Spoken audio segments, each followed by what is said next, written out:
بسم اللہ الرحمن الرحیم۔ اور رعد اس کی تعریف کے ساتھ اس کی پاکی بیان کرتے ہیں، اور فرشتے بھی اس کے خوف سے اور وہی بجلیاں بھیجتے ہیں اور جس پر چاہے گرا دیتے ہیں، اور وہ لوگ اللہ کے بارے میں جھگڑتے ہیں جبکہ وہ بڑی قوت والا ہے۔ اللہ ہی کے لیے خاص ہے سچا پکارنا، اور اللہ کے سوا جن کو یہ پکارتے ہیں وہ ان کی درخواست کو اس سے زیادہ منظور نہیں کر سکتے جتنا پانی اس شخص کی درخواست کو منظور کرتا ہے جو اپنے ہاتھ پانی کی طرف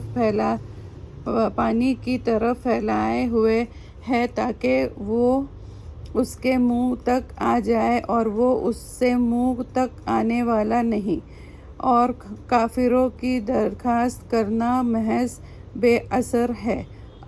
اور اللہ ہی کے سامنے سب جھکتے ہیں جو بھی آسمان اور زمین میں ہے، خوشی اور ناخوشی سے، اور اس کے سایہ بھی صبح و شام۔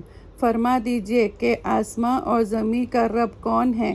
آپ کہہ دیجئے کہ اللہ ہے۔ آپ کہہ دیجئے کہ کیا پھر تم نے اللہ کو چھوڑ کر ان کو کارساز بنایا جو خود اپنے آپ نفع اور نقصان کا بھی اختیار نہیں رکھتے؟ پھر یہ بھی پوچھو کہ کیا اندھا اور آنکھوں والا برابر ہے، یا اندھیرے اور اجالا برابر ہے؟ یا کیا یہ لوگ نے اللہ کا شریک بنایا ایسوں کو جنہوں نے اللہ کی سی کوئی مخلوقات پیدا کی ہے؟ پھر ان کو ایک جیسا معلوم ہوا پیدا کرنا۔ کہہ دو اللہ ہی ہر چیز کا پیدا کرنے والا اور وہی یکتا ہے، غالب ہے۔ اللہ نے آسمان سے مے برسایا، پھر اس سے اپنے اپنے مقدار کے مطابق نالے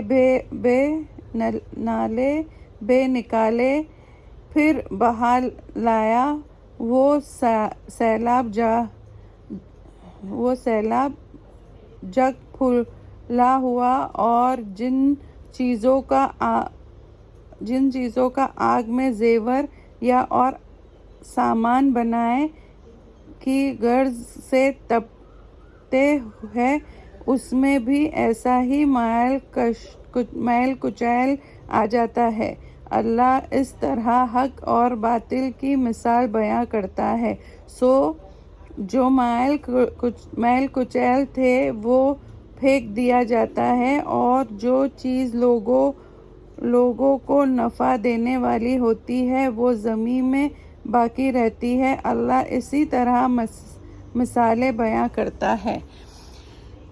جن لوگوں نے رب کا کہا مانا ان کو اچھا بدلہ ملے گا، اور جن لوگوں نے اس کا کہنا نہ مانا، اگر ان کے پاس تمام دنیا بھر کی چیزیں موجود ہو اور اس کے ساتھ اس کے برابر اور بھی ہو تو سب اپنی رہائی میں دے۔ یہی لوگ ہیں جن کا سخت حساب ہوگا، اور ان کا ٹھکانہ دوزخ ہے، اور کیا ہی برا بچھونا۔ تو جو یہ جانتے ہیں کہ جو آپ کے رب کی طرف سے آپ پر اتارا گیا ہے وہ حق ہے، کیا یہ آدمی اس جیسا ہے جو آندھا ہے؟ بس نصیحت تو صرف عقل والے ہی قبول کرتے ہیں۔ یہ لوگ وہ ہیں جو اللہ سے کیے ہوئے عہد پورا کرتے ہیں اور عہد کو توڑتے نہیں، اور یہ ایسے ہیں کہ جن چیزوں کے ملانے کا حکم اللہ نے کیا ہے اس کو ملاتے ہیں، اور اپنے رب سے ڈرتے ہیں اور سخت عذاب کا خوف رکھتے ہیں۔ اور یہ لوگ ایسے ہیں کہ اپنے رب کی رضا کی تلاش میں صبر کرتے ہیں اور نمازوں کو پابندی سے ادا کرتے ہیں، اور جو رزق ہم نے ان کو دیا ہے اس میں سے چھپکے سے بھی اور ظاہر بھی ہماری راہ میں خرچ کرتے ہیں، اور بد سلوکی کو حسن سلوک سے ٹال دیتے ہیں، اس جہاں میں انہی لوگوں کا نیک انجام ہے، یعنی ہمیشہ رہنے والے باغات ہیں جن میں وہ داخل ہوگے، اور ان کے باپ دادا اور بیویوں اور اولاد میں سے جو نیک ہوگے وہ بھی بہشت میں ہوگے، اور فرشتے بہشت کے ہر ایک دروازے سے ان کے پاس آئیں گے اور کہیں گے تم پر سلامتی ہو، یہ تمہارا صبر کا پھل ہے اور عاقبت کا گھر کیسا اچھا ہے۔ اور جو لوگ اللہ سے پختہ عہد کر کے توڑتے ہیں اور جن رشتوں کو جوڑنے کا حکم اللہ نے دیا ہے وہ ان کو قطع کر دیتے ہیں اور ملک میں فساد کرتے ہیں، ایسوں پر لعنت ہے اور ان کے لیے برا گھر ہے۔ اللہ جس کا رزق چاہتا ہے فارغ کر دیتا ہے اور جس کا چاہتا ہے تنگ کر دیتا ہے، اور کافر دنیا کی زندگی سے خوش رہتے ہیں اور دنیا کی زندگی آخرت کے مقابلے میں کچھ بھی نہیں، باجوز متاع قلیل کے۔